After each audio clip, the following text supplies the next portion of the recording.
My name's Alan Rowan. Tom. Graham Quick. My name's Chris. I've been a taxi driver now for about 10 years.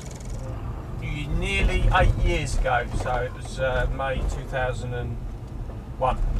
I started in 1978, 30 years ago.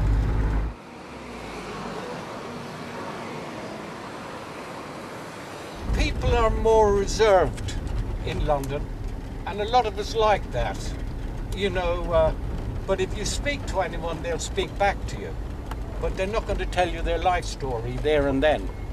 So initially, I think when people get in your cab, you do tend to sort of say hello and find out where they come from, when they're going, and they do quite quickly sort of let you know if they don't want to talk or not.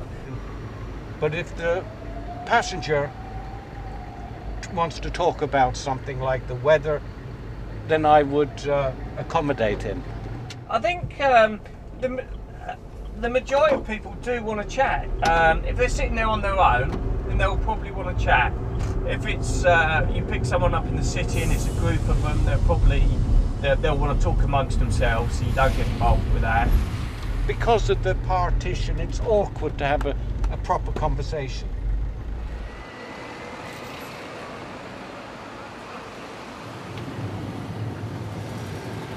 I took Richard Branson a couple of years ago now. He's got a headquarters in Notting Hill, and I took him to a premiere in Leicester Square. And when we arrived, I had the radio on, and when we arrived, it said now all the celebrities are arriving. Richard Branson's just turned up, and all the camera crews were there, and so that was quite nice. He was with his family, so he was quite nice, chatty. You know, some don't want to talk to you, but some are nice, and he was a good chap, so he was quite friendly. Years ago, I had a fare to Birmingham.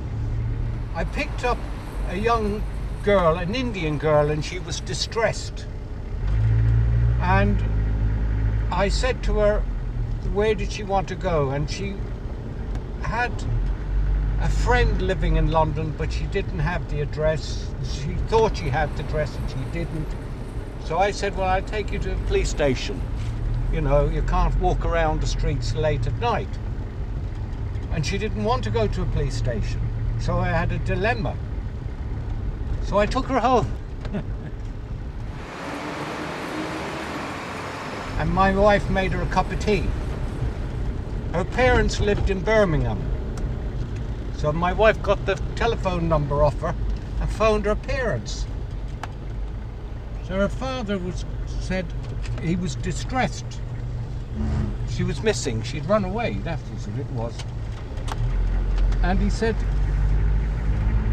would I drive her home? Don't put her on a train. So I said, it'd be very expensive. He said, I don't mind.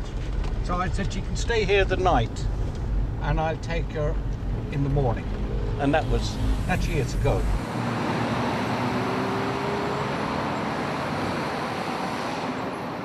What motivates me is basically the freedom of the job, where I can work the hours like what suits me, and it's being able to start and finish whenever you want to. What people sometimes don't appreciate when other vehicles is, you know, we're not driving a van carrying washing machines or anything. We've got people in the back of the car.